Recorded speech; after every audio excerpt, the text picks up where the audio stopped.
Sur les scènes de l'Est parisien, par Pauline Ziadé.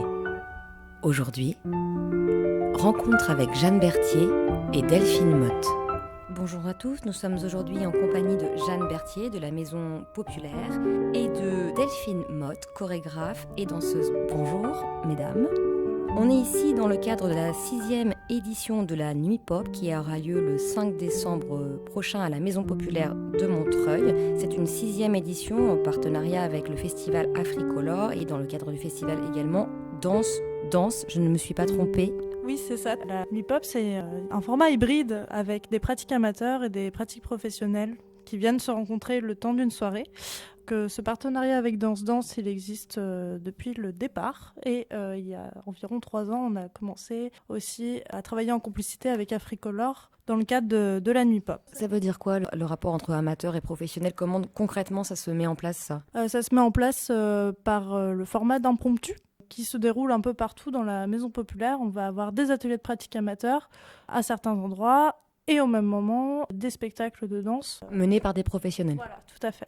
Et en fait, c'est sur ce format hybride-là de spectacles et d'ateliers que la rencontre va se faire pour les publics. Ils vont à la fois traverser des expériences amateurs comme des expériences professionnelles. Et j'imagine que ça a été élaboré en amont, ou est-ce que tout se fait cette nuit-là? Par exemple, les ateliers de pratique amateur, est-ce que c'est un suivi sur le long cours ou est-ce que c'est un one-shot? Alors, les ateliers de pratique amateur sont des ateliers qu'on mène à l'année à la Maison Populaire. Donc là, pour la Nuit Pop 6, pour la 6e édition, on va avoir des ateliers de Feldenkrais, qui est une méthode qui est beaucoup utilisée par ailleurs par les musiciens, danseurs, danseuses. Et on va aussi avoir des ateliers de céramique, donc de raku plus spécifiquement, céramique japonaise. Et enfin aussi un atelier de massage shiatsu. Donc on va être beaucoup sur l'exploration de l'expression corporelle, qu'on va retrouver finalement aussi dans les travaux de création des professionnels. Tout le monde peut venir. Oui, tout à fait. La Nuit Pop est accessible à tout le monde, à tous les âges. Il suffit de prendre son billet que vous pouvez trouver sur notre site internet. On a le tarif à 14 € pour les adultes. Et puis après, on a des tarifs réduits aussi en fonction de si vous êtes adhérente à la Maison Populaire, de votre âge, de vos... Voilà, il y a des spécificités. Les artistes invités et programmés par vous, ce sont donc des musiciens et des danseurs. Comment vous les avez programmés? Les artistes qui sont programmés, c'est nos partenaires du coup Africolor et Danse qui soutiennent leur travail de création sur des temps longs en général et qui leur proposent de traverser différents espaces, notamment dans le 93 ou plus largement dans la région francilienne. Et ça fait déjà 6 années qu'ils traversent la Maison Populaire puisque cette maison a aussi pour mission le soutien à la création à travers la programmation d'événements ponctuels tels que les Nuits Pop, mais aussi avec son centre d'art et sa salle de concert. Est-ce que dans les artistes programmés, il y a beaucoup de Montreuillois? Alors, il est arrivé qu'on ait des artistes montreuilloises qui traversent effectivement l'espace de la Maison Populaire. Ça a été le cas notamment récemment de Gisèle Pape, qui est une chanteuse montreuilloise, à l'occasion d'un concert. Et puis on a aussi Chris Fargeau qui venait à la Maison Populaire, qui est programmée pour le coup là, cette soirée-là. Et qui est voisine, parce qu'elle est pantinoise. Voilà, tout à fait. Donc on a des artistes qui travaillent ou vivent pour beaucoup dans le 93, mais pas que.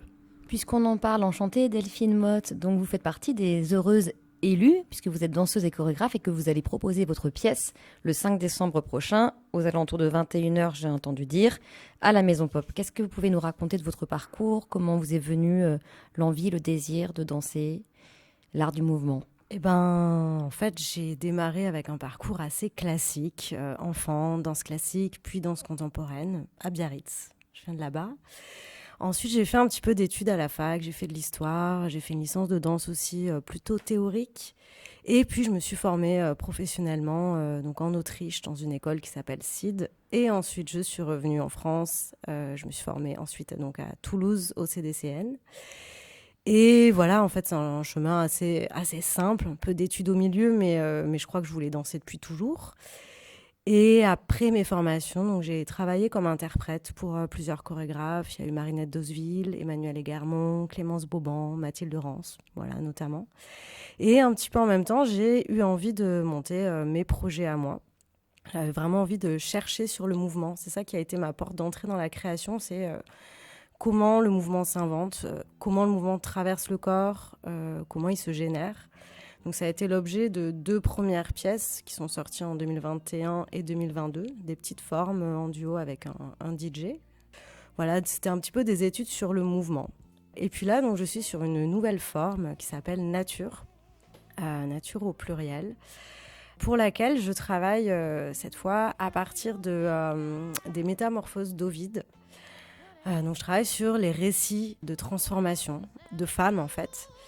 Et j'ai pris comme point de départ non pas l'œuvre d'Ovide, mais un ouvrage de Nina McLaughlin qui s'appelle Sirène debout, Ovide rechanté. Donc dans cet ouvrage, elle écrit 34 portraits de 34 transformations de femmes. Transformation corporelle ou psychique ou les deux? Alors c'est les deux, c'est vraiment cet imaginaire des métamorphoses comme on peut l'imaginer. Donc il y a donc ces femmes, elles sont donc d'abord femmes et puis ensuite elles peuvent devenir éléments minéraux, elles peuvent devenir de l'eau, elles deviennent des animaux, elles deviennent des figures divines. Donc forcément il y a l'apparence physique qui se transforme, le rapport au monde complètement. Quand on est femme ou quand on est rocher, il se passe pas les mêmes choses. Moi, ce que je trouve intéressant dans ces transformations et la manière dont elles sont racontées, c'est que ces femmes, malgré des parcours de lutte, de chute, d'attaque, parce qu'en fait, elles sont toutes victimes de quelque chose, et je dis bien victimes, parce que c'est ça l'objet, elles se transforment, que ce soit par punition ou par sauvetage, mais elles se transforment et elles continuent d'exister avec des nouveaux pouvoirs sur le monde. Résilience ou résistance? Les deux. Je crois que c'est les deux. Vraiment, vraiment, ouais. Alors là, il y a combien de figures féminines dans cette première étape? Alors, dans cette première étape, j'ai pas complètement compté parce que finalement, ces portraits, ils se rencontrent. Il y a des motifs qui se répètent. Donc, il y a des choses qui se brouillent un petit peu. Il y a des figures plurielles. Exactement, ouais. Mais je dirais, si on doit vraiment les compter, qu'il y en a 5. Et vous êtes seule au plateau? Je suis seule. Et ça, pour moi, c'est un enjeu. Pour le moment, c'est un enjeu de voir comment je traverse chacune des figures et qu'est-ce que ça me fait. Et il y a cette question de incarner certaines choses, d'évoquer d'autres choses et de raconter d'autres choses. Parce qu'il y a aussi cette question du récit quand même qui, pour moi, est une vraie question dans la danse. Comment on danse un récit ? Je ne savais pas du tout que j'allais aller dans cette direction, avec toutes mes préoccupations sur le mouvement que j'avais jusqu'à présent. Mais là, ça s'est un peu imposé. Et voilà, donc ça crée un ensemble de rapports finalement à ces personnages assez différents, comme je disais, incarnation, évocation ou raconter. Vous parlez de récits et de personnages, qui n'est pas forcément le cas de tous les chorégraphes. Oui, et ça c'est ma recherche, on va dire, du moment. C'est qu'est-ce qu'on fait de... Alors je dirais, j'ai peut-être parlé de personnages, mais moi ce que je dis plutôt c'est figure. En général, il y a quelque chose moi qui me parle mieux dans le rapport au corps. Et alors je m'inscris pas du tout dans le théâtre parce que je ne suis pas comédienne. Du coup, c'est pareil, le rapport à la parole, il existe un petit peu, mais on va dire que c'est plus la parole de l'interprète danseuse qui raconte ce qu'elle est en train de faire dans un rapport assez direct au public. Voilà, c'est pour l'instant ce qui est en jeu, on va dire. Vous avez adapté, j'imagine, la pièce, puisqu'elle est en cours de création, in situ. Comment ça va se passer ? Oui, alors moi je vais jouer dans le gymnase. J'ai choisi ce lieu parce que y a quelque chose de très quotidien. Le gymnase, on connaît, on vient pour pratiquer, pour faire du sport. La question de l'épreuve du corps, j'aime bien dire, m'intéresse. Et il y a quelque chose d'un petit peu détendu. On se met ensemble, on est dans un espace où on pourrait transpirer ensemble. Du coup, ça, c'est assez intéressant pour moi parce que y a cette proximité finalement, même si on sera dans un setup un peu où, voilà, avec un public en face, c'est pas une déambulation au milieu des gens, mais on est dans le même espace finalement.